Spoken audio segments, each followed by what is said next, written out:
সেখানে এই বিষয়টাও বলা হয়েছিল, আল্লাহ পাকের যখন ইচ্ছা তখন নির্বাচন হয়ে যাবে, যাকে ইচ্ছা আল্লাহ পাক তাকে ক্ষমতায় নিয়ে যাবেন। কারো প্রতি আল্লাহ পাক সন্তুষ্ট থেকে ক্ষমতায় নিয়ে যান, কাউকে আল্লাহ পাক পরীক্ষা করার জন্য ক্ষমতায় নিয়ে যান। আমরা যেহেতু গায়েবের খবর জানি না, এজন্য আমরা একটু কি করি, চেষ্টা ফিকির মেহনত করি, কিন্তু ক্ষমতা দেওয়ার মালিক কে? আল্লাহ তাআলা।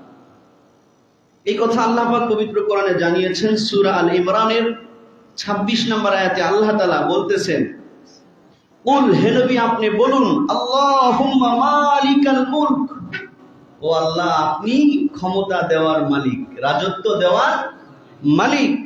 তুতিল মুলকা মান তাশা, আল্লাহ আপনি যাকে ইচ্ছা তাকে আপনি রাজত্ব দেন।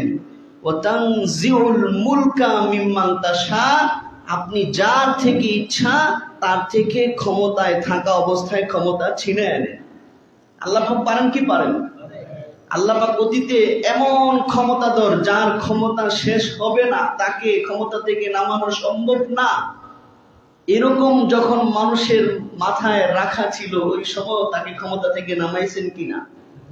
শুধু আমাদের দেশে না, সারা পৃথিবীতে তাকান, এরকম বহু ঘটনা দেখবেন যে দুনিয়ার মানুষ মনে করেছিল যে তার ক্ষমতা শেষ হওয়ার নয়, কিন্তু আল্লাহ পাক তার ক্ষমতা শেষ করেছেন কি করেন নাই। এবং শব্দটা বলছেন আল্লাহ, তানজিউল, তানজা মানে টাইনা নিয়ে নেওয়া, ছিনায় নেওয়া। একটা হলো স্বাভাবিক, এমন দিয়ে দিছে, এমন দিয়ে দিছে। আল্লাহ পাক এই আয়াতে বলছেন, তানজিউল মুলকা মিম্মান তাশা। নবী বলেন যে আল্লাহ, এটা ঈমানের কথা, যে আল্লাহ আপনি যার থেকে ইচ্ছা তার থেকে ক্ষমতা আবার টাইনা ছিনায় নেন। এটা আল্লাহ পাকের ক্ষমতা শক্তি আছে, জোরে বলেন ঠিক কিনা?